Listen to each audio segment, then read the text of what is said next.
I was diagnosed first with breast cancer in October of 2016.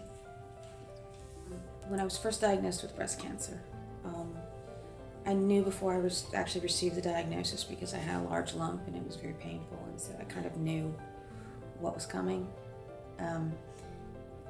The reason I didn't proceed with getting checked and was the questions of what's going to happen financially.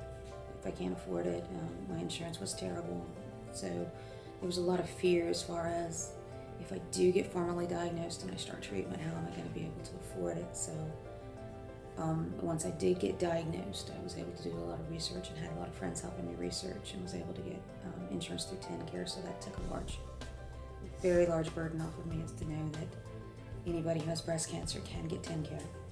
On top of that, there was a lot of fears for my kids. I have 3 kids that were in high school. Who's going to raise them if something happens to me, and what do they do without a mom? Those type of things. It's been long because I'm still receiving treatment, and because I have metastatic breast cancer, I'll receive treatment for the rest of my life. Every new ache and pain is scary. It's really scary. I had every new scan, whether it's a CT scan or PET scan or bone scan, all of that stuff is really scary. Because what if it starts all again? What if you start process again? Lost my hair, which was really tragic for about a day, but when it starts coming out in clumps, that's very, very scary and makes it very, very real. But it's hair. The mastectomy is no fun. Reconstruction is a pain, a literal and figuratively a pain. There have been really great highs, seeing a clean PET scan, really great high.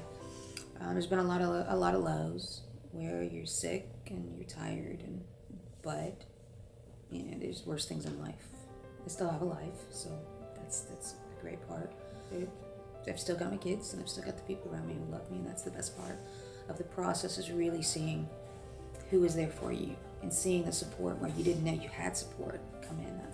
That's been fabulous for me to see, and to know how loved I am. People, they say that people don't really show your love for people until they pass away. But when you have cancer and you get this close to dying, seeing that love is a beautiful thing. I've had great teams of doctors. I think my oncologist has just been, his whole team has been so kind. My surgeons have been kind. Radiology has been kind, and they help ease a lot of the stresses and pressures. There've been a lot of people who pray for me regularly, and no matter what your fears are surrounding the diagnosis, take care of yourself, and when you do think something's wrong, even before you think something's wrong.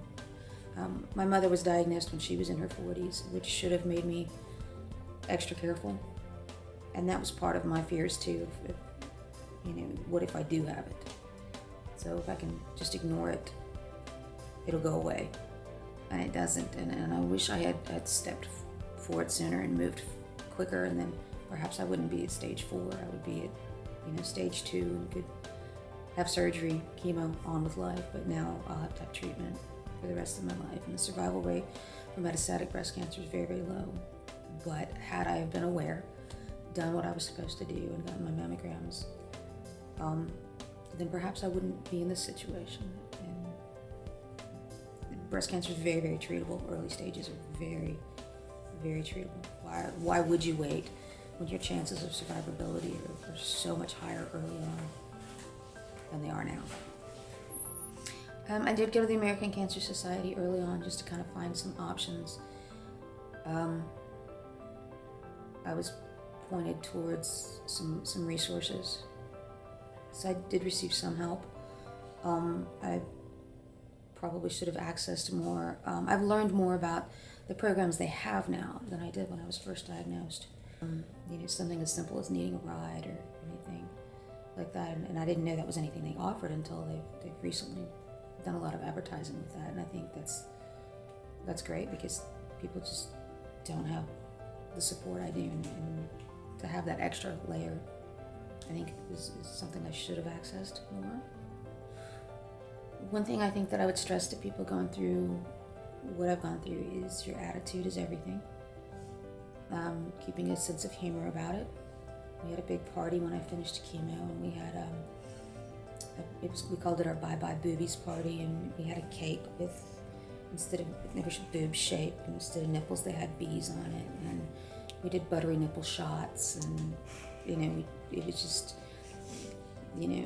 your breasts are your breasts. Your life is not worth it. It's in front of you. You have to embrace it, and otherwise you don't get through it. And you conquer it, or it conquers you. And I'd like to think I'm conquering.